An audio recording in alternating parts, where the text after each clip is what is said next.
Hey guys, I'm Evan Thorpe. This is Michelle Martinelli, and this is For the Win's College Football Breakdown. And on today's show, we're going to talk about college football players skipping bowl games to prepare for the draft. And this has been something that's been pretty popular in the past couple of years. Why is this such a big deal? Right. This isn't new this year. Over the last few years, it's become a growing trend where we're seeing top NFL draft prospects skipping out their last game with their college teams to prepare for the NFL draft.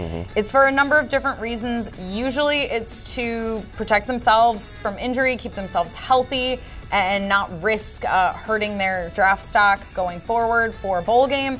And it's also because they need a little extra time to prepare. Instead of taking the month of December to work with their team and get ready for a bowl game, they're figuring out how to perform at the highest level possible in the NFL Combine as well as their pro days, and that's training differently than you might have when you were scouted as a college player or a high school player. Yeah, and this year we have Will Grier, quarterback for West Virginia, Bryce Love, running back for Stanford, and Ed Oliver, defensive lineman for Houston, all basically saying they're going to prepare for the upcoming draft. And if you're one of these players, why not play in your final game when that's the last time college coaches will see you up until the draft?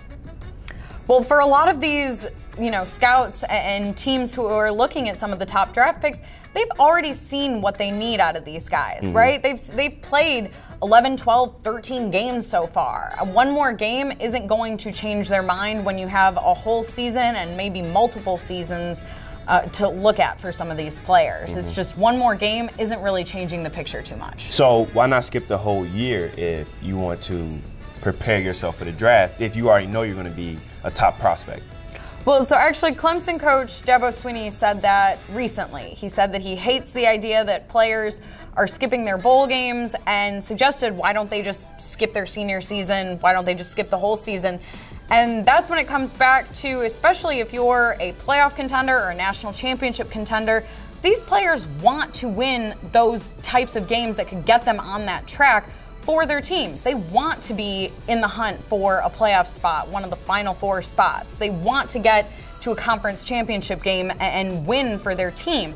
It's just now when you get to the point where the playoff teams have been decided, all the bowl games have been assigned, you're out of that hunt. It's not, oh, maybe if something happens, we could sneak in. No, it's over. If you're in, you're in. If you're not playing for a national championship anymore, and all of a sudden your motivation to keep participating in a bowl game that doesn't mean anything other than just a bowl game championship doesn't really matter much. But if you're one of those guys who are not, top 15, top 20 first round picks, it's a chance for you to elevate your draft status, and we saw that kind of happen last year with Baker Mayfield, who was regarded as probably fifth best quarterback, but he played in the semifinal game, looked good, and coaches saw enough to draft him #1 overall. Absolutely. Even though we see this as more and more players are doing this, there's still plenty of reasons to play in your bowl game. We saw it with Baker with Oklahoma. Even though they lost last year, he played very well, probably improved his draft stock to get to the #1 draft pick. You could be someone like Ohio State quarterback Dwayne Haskins. He wants to finish out what he started with Ohio State in the Rose Bowl, and that's great. And I think the most important thing here is to remember that this is a personal, individual decision for these players. And not everyone is going to have the same reasoning. Not everyone is going to have the same decision. But you have to believe that they're talking to, their coaches and their families to make the best possible decision for themselves and their livelihoods going forward. Yeah, and this isn't a question of loyalty. It's what's best for this specific athlete. Because some athletes, like you said, Haskins can improve his stock. And he's already looked at as a #1 quarterback, but he could solidify that if he has a great performance in this bowl game. But you look at somebody like Jalen Smith, who was loyal to his team, hurt his knee, hurt his draft stock, made him miss his rookie year, and he had questions if he would even return to what we saw from him in his, last season at Notre Dame. So while loyalty can be looked at as a positive or a negative, a person's livelihood is more important than loyalty. Well, and I think that's the big argument that you get from fans who are against players skipping their bowl games is what about the loyalty to the team? And like you said, these players are not disloyal. One of the first things that they say in their statement saying they're skipping their bowl game, whether it's on social media or through their own athletics department or whatever it is, they thank their teammates, they thank their coaches and the program, because for some of these players, without those teammates in that program, they might not be in this position going into the NFL draft. And so it's not a question of just loyalty. It's just this bowl game, if you're not in the college football playoff and contending for a national championship, it's relatively meaningless. And you could get hurt, and that could change your life's trajectory if something bad happens to you over a meaningless game. Yeah, so some players it's beneficial, to others playing in this game just doesn't help them as much as hurting them.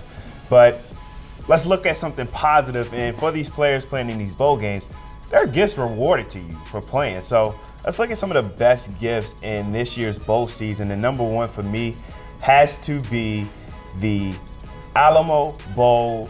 Their gift package includes a $425 Amazon gift card. You get a Fossil watch, you get a mini helmet of your team and a team photo, but those last three things we don't care about because we have high-tech watches, you have Instagram with probably all your teammates, and you get to keep your own helmet. But that $425 Amazon gift card, you can do so much with that. And me, I'm an Amazon shopper. I probably shop there 5 times out the week. That could probably last me a whole month. That's a lot of money, yeah. Right? And this isn't, doesn't make up for the players not being paid, a fraction of the millions of dollars that are generated from these bowl games, but everybody does love free stuff. Yes. Number one on my list has to be what's coming out of the Citrus Bowl, Penn State, Kentucky. They're getting a $400 Best Buy gift card, and that similarly can go a long way. Yes. It can help you, buy a computer or a refrigerator or whatever it is. If it doesn't get you the whole product, it'll get you a fraction of that product, and that could drastically improve your quality of living. Yeah, a refrigerator costs $1,200, so if you add a $400 gift card on top of that, you're only paying 2/3 for an appliance. Next up for me is the PlayStation Fiesta Bowl, and if you couldn't tell, you're getting a PlayStation. And you're not just getting a PlayStation, you're getting a PlayStation gift package, so that can include games, controllers, VR headset, a camera. You never know what could be included with the package. And I don't know what any of that stuff means. I don't know why the NCAA continues to push watches. So you can also get an engraved watch and a backpack. So you can tell the time to know you're not late to practice from playing your game too much. And if you want to go from dorm room to dorm room, you get a backpack to put your PS4 in. But this PS4 package, I think, easily is the second best option in my opinion. My second best option is coming out of the Chick-fil-A Peach Bowl, Michigan, Florida. Similarly, it's all about the cash and the gift cards and stuff like that. Yeah, they're getting a $300 fan card gift card, which is essentially a $300 one-time use credit card. And that doesn't limit you to the products available on Amazon or things you can get at Best Buy or any other type of electronics store. You can use this to basically get an oil change or go out to a nice dinner or, buy groceries or buy gifts for family members around the holidays. Whatever it is, you can spend this in almost limitless ways. And you didn't mention, but you also get a watch. So you also get a watch. Each bowl game we say get a watch, but for Chick-fil-A, I'm kind of disappointed.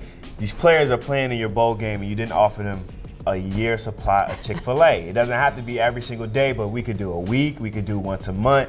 Kind of disappointed in you, Chick-fil-A. Yeah, that's a really good point. I feel like at the Chick-fil-A Peach Bowl, you should probably get some Chick-fil-A out of this. Definitely. Top five restaurants in my opinion.